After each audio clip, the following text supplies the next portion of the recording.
Let's get started on our first part. The first part that we're going to draw is our bottom of the box. And the bottom, if you notice, is part number 1. When you go down to the bottom here, it's pointing at it. The view that we want to draw in is the front view. So if you look here, the front view of the bottom is going to be a long, skinny rectangle on this bottom portion here. In other words, basically this long piece right in here. Let's begin drawing our first part. First thing we're going to do is start Inventor. And I've started it earlier, so I'm simply going to click on the program, and when you start yours, it may take about 2 to 3 minutes to get it started. Underneath our window that you're looking at here, to start a new part, all I simply do is go down to the pull-down menu up where it says New, and I click on the little arrow and I go down to where it says Part and I release.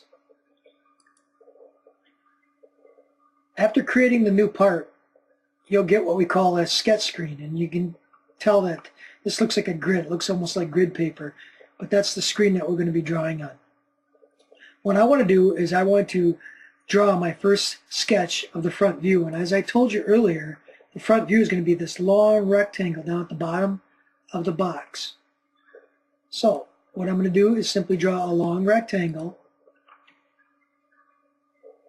like that. Once I draw the rectangle, I'm then going to add measurements to it to give it its size. So what I do is I click on my dimension line and I drag out a dimension for its overall length.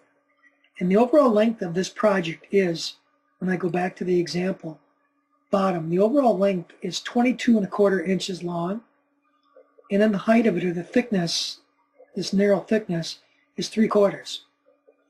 So I'm going to go 22.25, which is 22¼ long, and then I'm going to click on this little line over here and drag it off to the side, and I'm going to give it its thickness of 3/4.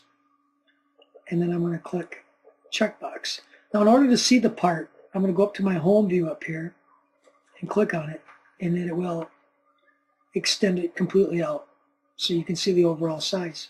So that is our two dimensions, our thickness and our length. Now we have to give it its third dimension, which is its Z value, which is its depth this way. In order to do that, we have to do a thing called extrude. So what I'm going to do is finish my sketch, and then I'm going to hit my extrude button, and when I hit it, it automatically selects the part. And you notice how it's sticking out like it's extruded? It's sticking out 1 inch right now, but that's not what I want. The distance I want is the 11¼ right here, that measurement. So what I'm going to do is change this measurement up here to 11.25, and I'm going to zoom back, and I'm going to hit OK, and my first part is completed.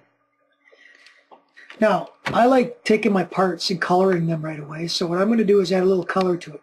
So I go up to my material, pull-down menu up here, color override, and I click once on it, and then I'm going to slide down and hit the letter T, because alphabetical order tells me T is tan. So I click on tan, and notice how the part becomes tan. I am now ready to save my first part.